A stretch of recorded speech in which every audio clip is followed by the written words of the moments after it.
Hello friends, wealth creation में आप सभी का बहुत बहुत स्वागत है। दोस्तों, इस वीडियो में मैं आपको बताऊंगा स्विंग ट्रेडिंग की रियलिटी, स्विंग ट्रेडिंग की स्ट्रैटेजी जो है उसकी असली रियलिटी। मैंने एक वीडियो अपलोड किया था, उसमें मुझे काफ़ी व्यूअर ने मुझे कमेंट बॉक्स के थ्रू काफ़ी सारे क्वेश्चन पूछे। उन सारे क्वेश्चंस के आंसर दूंगा और उसका सोल्यूशन भी दूंगा इस वीडियो के अंदर। तो चलिए आइए शुरू करते हैं अपना आज का वीडियो। दोस्तों, ऐसा है, ये स्विंग ट्रेडिंग की जो मैंने स्ट्रैटेजी बताई, इसके अंदर मैंने स्टॉक नहीं बताया कि कौन से स्टॉक में आप लगा सकते हैं, उसमें एक अच्छा रिटर्न मिल सकता है। दोस्तों, मैंने इसलिए स्टॉक नहीं बताया क्योंकि जो स्टॉक की लिस्ट है वो चेंज होती रहती है कंपनी के फंडामेंटल्स के हिसाब से, और कंपनी किस हिसाब से प्रदर्शन कर रही है। अगर कंपनी के रिजल्ट अच्छे नहीं आ रहे, क्वार्टर रिजल्ट वगैरह, तो उस स्टॉक को हम अपनी वॉच लिस्ट से निकाल देते हैं। तो देखिए, ऐसा है, मैंने जो वीडियो डाला, जो पुराने इन्वेस्टर हैं, जो खिलाड़ी हैं, जिनको काफ़ी ज्ञान है स्टॉक मार्केट के बारे में, वो मेरी बात को समझ गए। वो समझ गए जो मूविंग एवरेज का कॉम्बिनेशन मैंने आपको बताया ये क्या है, और जो स्विंग ट्रेडिंग स्ट्रेटेजी जो मैंने समझाई है ये क्या है। दोस्तों देखिए, स्विंग ट्रेडिंग जो स्ट्रेटेजी है ये सिर्फ उन्हीं स्टॉक में काम करती है जिसमें अच्छा खासा बुल रन चल रहा हो। और जो स्विंग ट्रेडिंग की मैंने स्ट्रेटेजी आपको डिस्कस की अपने वीडियो में, जो मूविंग एवरेज का कॉम्बिनेशन यूज़ किया, आप कोई सा भी मूविंग एवरेज उठा लीजिए, डेट या 20 डे का SMA, या EMA उठा लीजिए, 50 डे, 200 डे, कोई भी मूविंग एवरेज का कॉम्बिनेशन उठा लीजिए, सारे मूविंग एवरेज के कॉम्बिनेशन फिट बैठेंगे और अच्छा रिजल्ट देंगे उस स्टॉक में जिस स्टॉक में अच्छा बुल रन है, जिस स्टॉक के अंदर अच्छी रैली है। बाकी अगर आप वहीं अप्लाई करके देखेंगे, जिस स्टॉक में अच्छा बुल रन नहीं है, जिस स्टॉक में डाउन ट्रेंड है, ये स्विंग ट्रेडिंग की स्ट्रेटेजी में आपको नेगेटिव रिजल्ट मिलेंगे, आपको नेगेटिव फॉल सिग्नल मिलेंगे। तो इन सब बातों को आपको समझना होगा। ये एक दिन के अंदर आपको समझ नहीं आएगा। मुझे 7-8 साल लग गए समझने में। ये जो मैं वीडियो अपलोड करके आपको नॉलेज शेयर कर रहा हूँ, ये मेरी 7-8 साल की मेहनत है जो मैं आप सभी के साथ शेयर कर रहा हूँ। तो जो एक नया इन्वेस्टर है उसको थोड़ा तकलीफ होगी इस बात को समझने में कि स्विंग ट्रेडिंग स्ट्रेटेजी को मैं कैसे अप्लाई करूं। देखने में बहुत अच्छा लगता है, यूट्यूब पे काफ़ी वीडियो हैं, देखने में काफ़ी अच्छा लगता है कि एक फलाना यूट्यूबर ने इतने पैसे कमा लिए, या फलाना बंदा जो बता रहा है मैंने इतने पैसे कमा लिए। दोस्तों, वो एक उनको काफ़ी एक्सपीरियंस हो चुका है, वो थोड़े एक्सपर्ट बन चुके हैं। अभी स्टॉक मार्केट एक बुल रन फेज पे है, जब वो थोड़ा करेक्ट होना शुरू होगा तब असली चेहरे निकल के सामने आएंगे स्टॉक के। अभी तो सारे स्टॉक के ऊपर जा रहे हैं, ये ट्रिक ऑलमोस्ट सब स्टॉक में काम कर रही है, लेकिन जब मार्केट टूटना शुरू होता है या साइडवे होता है, तो जो लिमिटेड स्टॉक होते हैं उन्हीं में ये ट्रिक बहुत अच्छा वर्क करती है, ऐसा मेरा एक्सपीरियंस कहता है। तो यहाँ पे मैं उदाहरण के लिए आपको समझाऊं एक दो स्टॉक के ऊपर, आइए आपको और ज़्यादा डिटेल में समझ आ जाएगा। जैसे कि मैंने उस वीडियो के अंदर जो मूविंग एवरेज ली थी 5 डे और 14 डे की ली थी, आप ऐसे में भी लेके देख सकते हैं, सिंपल मूविंग एवरेज 5 डे और 20 डे की। लेकिन मैं आपको बताना चाहता हूँ, मैं इस वीडियो में कुछ कंपनीज के नाम लूँगा। मैं को रिकमेंड नहीं कर रहा कि आप वो स्टॉक बाय करें, बस उदाहरण के लिए उनके नाम लूँगा ताकि जो बात मैं आपको समझाना चाहता हूँ वो समझा पाऊँ। एक रेफरेंस पर्पज से ही उनका नाम लूँगा। तो जैसे मैंने यहाँ HDFC बैंक का लिया, इसमें SMA ली सिंपल मूविंग एवरेज। तो मूविंग एवरेज आप कोई भी कॉम्बिनेशन यूज़ कर सकते हैं शॉर्ट टर्म के लिए। जनरली जितना छोटा मूविंग एवरेज आप यूज़ करेंगे उतना बेटर रहेगा। आप अगर स्विंग ट्रेडिंग कर रहे हैं या फिर शॉर्ट टर्म के लिए किसी स्टॉक में पोजीशन बनाने का प्लान बना रहे हैं, तो जैसे मैंने SMA ली सिंपल मूविंग एवरेज 5 डे और 20 डे की। अब देखिए यहाँ पे अभी मैं इसको 1 साल का खोल लेता हूँ। तो देखिए यहाँ इसने बाय सिग्नल दिया, यहाँ पे लाल वाली लाइन जो है 5 डे की है और ग्रीन वाली है 20 डे की SMA सिंपल मूविंग एवरेज। तो यहाँ एक क्रॉस ओवर हुआ इसका। तो देखिए, इसने यहाँ से बाय सिग्नल दिया, उसके बाद यहाँ जाके सेल सिग्नल दिया, यानी कि इसने दिया 1185 पे बाय सिग्नल और 1440 पे सेल सिग्नल। उसके बाद फिर इसने यहाँ पे दोबारा बाय सिग्नल दिया, यहाँ पे इसने काटा इसको। रेड वाली ऊपर रहती है, ग्रीन वाली नीचे रहती है। इसका जो क्रॉस ओवर होता है, जब ये रेड वाली नीचे आ जाती है और ग्रीन वाली ऊपर हो जाती है, तब जनरली हम कहते हैं कि स्टॉक साइडवे ट्रेंड में हो गया या नो ट्रेंड में हो गया। तो इस मूवमेंट के अंदर ये स्टॉक एक थोड़ा प्रॉफिट बुकिंग जोन में आ गया। ये स्टॉक वैसे है अप ट्रेंड में, लेकिन ये प्रॉफिट बुकिंग जोन में आ गया, इस जोन में। तो यहाँ पे इसने सेल सिग्नल दिया हमको। उसके बाद फिर यहाँ पे इसने काटा, थोड़ा मैं और छोटा कर लेता हूँ आपको और ज़्यादा आप समझ जाएंगे आसानी से। देखिए, अब यहाँ इसने काटा, यहाँ काटने के बाद 1447 पे इसने बाय सिग्नल क्रिएट किया। उसके बाद यहाँ जाके इसने सेल सिग्नल दिया 1667 पे। उसके बाद ने यहाँ बाय सिग्नल दिया 1679 पे। उसके बाद सेल सिग्नल इसने दिया 1756 पे। तो अभी देखिए, अभी इसने कोई बाय सिग्नल द्वारा दिया नहीं है, अभी ऐसे ही घूम रहा है। तो अब देखें यहाँ पे सिंपल पता लग रहा है कि कब बाय करना है, कब सेल करना है। काफ़ी अच्छे इंडिकेटर दे रहा है हमको, काफ़ी अच्छा सिग्नल दे रहा है। लेकिन अभी इसका चार्ट देखें तो ये काफ़ी साल से अप ट्रेंड में है स्टॉक, काफ़ी अच्छी मूवमेंट आया है इसके अंदर, और ये काफ़ी साल से बुल रन फेज पे है। क्यों? क्योंकि इसके रिजल्ट अच्छे आ रहे हैं और जो मैनेजमेंट है, क्वालिटी मैनेजमेंट है। अब कल को मान लो इस लेवल के आने के बाद, क्योंकि ये बहुत ज़्यादा बढ़ चुका है, मान लीजिए इस लेवल के आने के बाद कंपनी के रिजल्ट अच्छे नहीं आते, या हम कहें कि ये सेक्टर अच्छा परफॉर्म नहीं करता, या इसकी वजह से इसको थोड़ा नुकसान होता है सेक्टर को, या कुछ गवर्नमेंट की ऐसी पॉलिसीज आ जाती है जिसकी वजह से बैंकिंग सेक्टर को थोड़ा नुकसान हो जाता है, या फिर इंटरेस्ट रेट बढ़ जाता है, तो कुछ भी प्रॉब्लम हो जाता है, यहाँ से ईपीएस नहीं बढ़ते, तो वापस ये स्टॉक डाउन ट्रेंड की तरफ आ जाएगा और ये जो स्ट्रेटेजी हमारी है ये फेल हो जाएगी, हमको नेगेटिव रिजल्ट दे सकती है। अगर दोस्तों यहाँ पे इस स्टॉक के साथ या इस सेक्टर के साथ कुछ नेगेटिव नहीं होता है तो स्टॉक बहुत अच्छा प्रदर्शन कर सकता है, अच्छी परफॉर्मेंस दे सकता है, अच्छा रिटर्न इन फ्यूचर भी इन्वेस्टर को बना के दे सकता है। अगर इसके अंदर अच्छी ग्रोथ आती है जैसे पास के अंदर आई है, अगर ऐसे ही चलता रहा बढ़िया बढ़िया हिसाब किताब, ग्रॉस नॉन परफॉर्मिंग एसेट और कंपनी के नेट इंटरेस्ट मार्जिन सही रहते हैं और कासा रेशियो हेल्दी नंबर्स में जाता है, ये मैंने पुराने वीडियोज़ के अंदर एक्सप्लेन किया था, आप जब वीडियो को देख लीजिए आपको अच्छी नॉलेज मिलेगी। तो अगर सही चलता है तो स्टॉक अच्छा कर सकता है। आइए वीडियो को कंटिन्यू करते हैं अब आगे। उदाहरण के लिए मैंने एक स्टॉक निकाला है फार्मा सेक्टर का, इसमें भी मैं सेम ये इंडिकेटर लगाऊंगा 5 डे और 20 डे मूविंग एवरेज का कॉम्बिनेशन। अब आप इसको देखें, यहाँ से जो मूविंग एवरेज का क्रॉसओवर है, जो कॉम्बिनेशन है इसका, अब देखिए यहाँ इसने बाय सिग्नल दिया हमको 682 पे, तो उसके बाद हल्का सा ऊपर गया, उसके बाद जब तक सेल सिग्नल दिया तब तक आप किस रेट पे बेचेंगे, 664 पे, तो यहाँ आपको नुकसान हो जाता। उसके बाद यहाँ हम अगर बाय करते हैं इसके सिग्नल के हिसाब से 623 पे इसने हमें बाय सिग्नल दिया, उसके बाद अगर हम यहाँ सेल करते तो हाँ इसमें थोड़ा सा हमें प्रॉफिट होता। लेकिन आप इसको देखें तो ओवरऑल देखें तो ये सॉलिड डाउन ट्रेंड में है और इसने काफ़ी सारे नेगेटिव सिग्नल दिए हैं। आप जब देखेंगे काफ़ी सारे क्रॉसओवर देखेंगे यहाँ पे, तो जब तक आपको सिग्नल मिलेगा बाय का, देखो क्या होता है जब हमें बाय का सिग्नल मिलता है तब तक स्टॉक थोड़ा बढ़ चुका होता है ऊपर, उसके अंदर 4-5% की मूवमेंट आ चुकी होती है।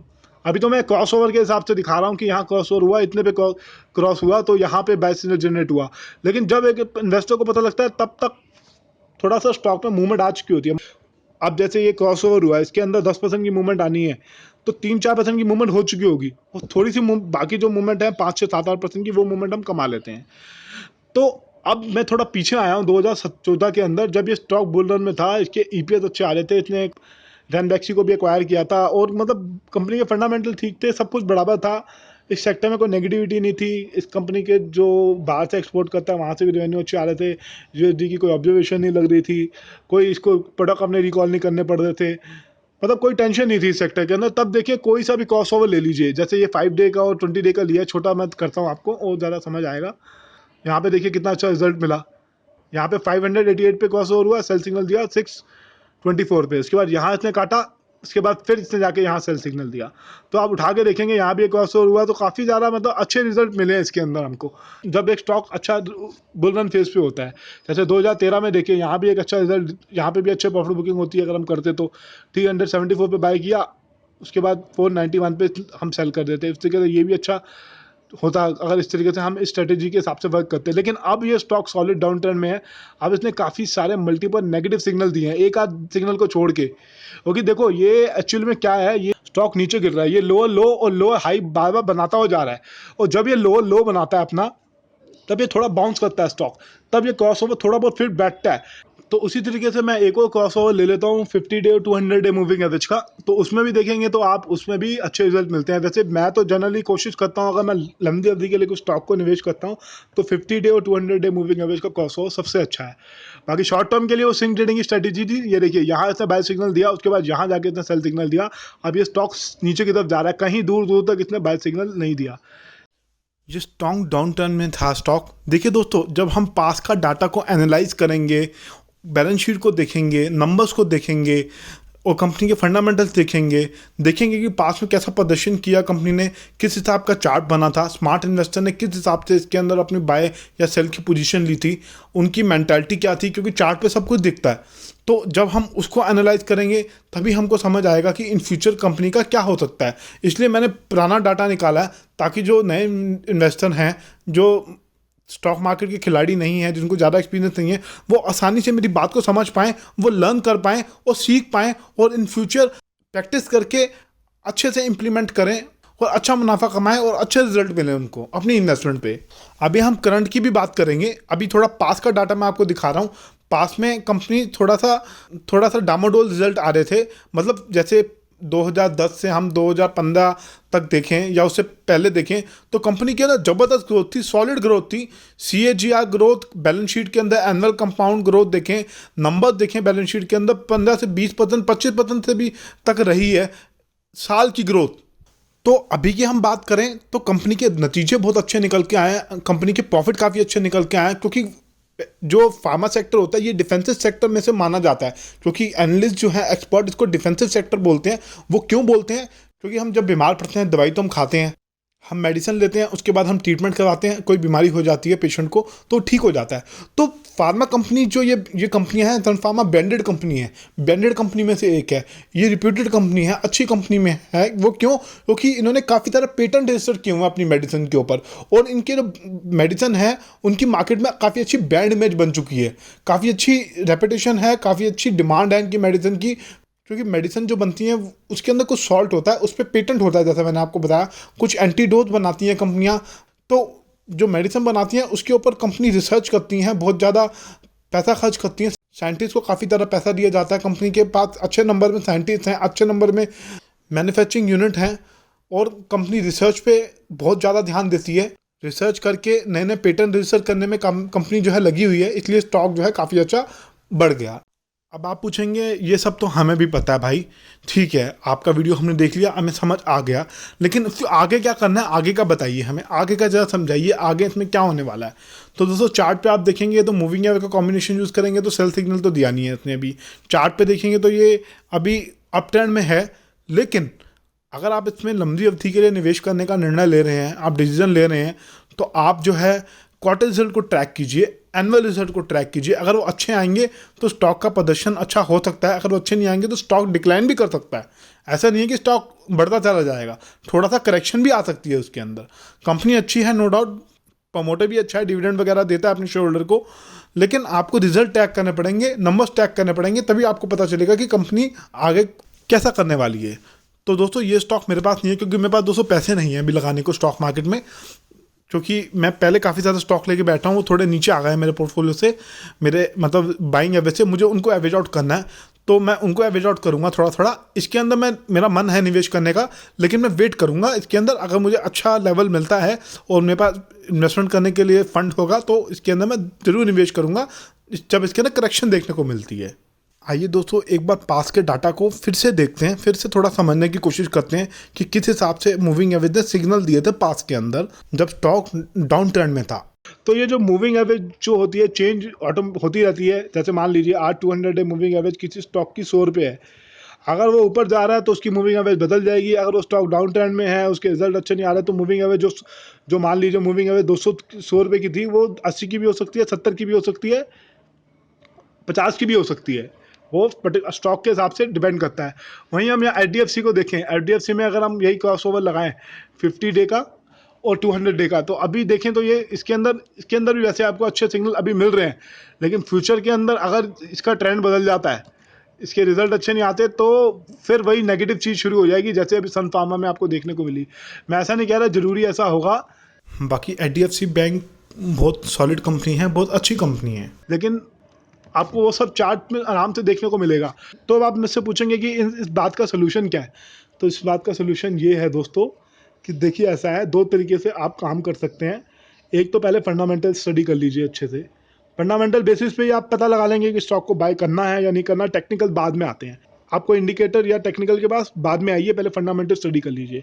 और अगर आप फंडामेंटल नहीं स्टडी कर पाते हैं तो दूसरा ऑप्शन आपके लिए ये है, आप चार्ट पैटर्न को समझिए, सपोर्ट एंड रेजिस्टेंस को समझिए। चार्ट पैटर्न एक सबसे बड़ी चीज़ है। चार्ट पैटर्न जो होता है हमको ये बता देता है कि अगर इस लेवल के बाद स्टॉक नीचे आ गया तो हमें अपनी पोजीशन काट देनी है। अगर हमें नो प्रॉफिट नो लॉस हो रहा है तब भी उस पोजीशन से हमें बाहर आ जाना है।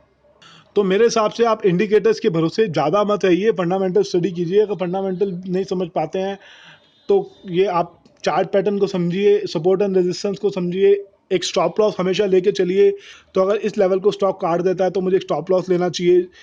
जो कि मैं कई बार पहले भी अपने वीडियोस में आपको बता चुका हूँ मैं किस तरीके से करता हूँ। देखो दोस्तों, मेरे यूट्यूब का चैनल का मकसद ये है कि आपको समझाना कि जो बातें आपको कोई नहीं बता रहा वो मैं आपको बताऊँ, मैं आपको असली सच्चाई बताऊँ। मेरा मकसद ये है कि आपको अच्छी जानकारी देना। मैं चाहता हूँ कि स्टॉक मार्केट में जो रियल इन्वेस्टर कहते हैं कि हमेशा नुकसान खाता है, मैं चाहता हूँ वो रेशियो बिल्कुल ख़त्म हो जाए स्टॉक मार्केट में, और सारे इन्वेस्टर स्मार्ट बन जाएं और अच्छे से स्टॉक में इन्वेस्ट करें, अच्छे क्वालिटी बिजनेस में इन्वेस्ट करें, अच्छा रिटर्न कमाएं। तो लास्ट में अगर मैं समराइज़ करूं इस वीडियो को, तो मैं यही कहना चाहता हूं, टेक्निकल इंडिकेटर उन्हीं स्टॉक में अच्छा रिजल्ट देते हैं जिनमें एक अच्छा बुल रन फेज हो, ट्रेंड वाले स्टॉक हो, उसमें कोई भी कॉम्बिनेशन फिट बैठेगा। लेकिन डाउन ट्रेंड वाले स्टॉक में ये कॉम्बिनेशन ठीक नहीं बैठेगा, उसमें नेगेटिव रिजल्ट मिलेंगे। कोई सा भी आप कॉम्बिनेशन लेंगे मूविंग एवरेज का, उससे कोई फर्क नहीं पड़ता, मूविंग एवरेज का कॉम्बिनेशन बदलता रहता है। तो बेटर ये होगा कि चार्ट पैटर्न समझें या फंडामेंटल समझें। अगर नहीं समझ पाते हैं तो आप अपने फाइनेंशियल प्लानर की मदद लें। तो ये दोस्तों मेरा वीडियो सिर्फ एजुकेशन पर्पस के लिए था, ये किसी तरीके की कोई रिकमेंडेशन बाय सेल होल्ड की नहीं है। आप किसी भी शेयर को बाय सेल या होल्ड करने से पहले आप अपनी खुद की स्टडी करें या अपने फाइनेंशियल प्लानर की मदद लें इसके लिए। तो इस वीडियो को देखने के लिए आप सभी का बहुत बहुत धन्यवाद।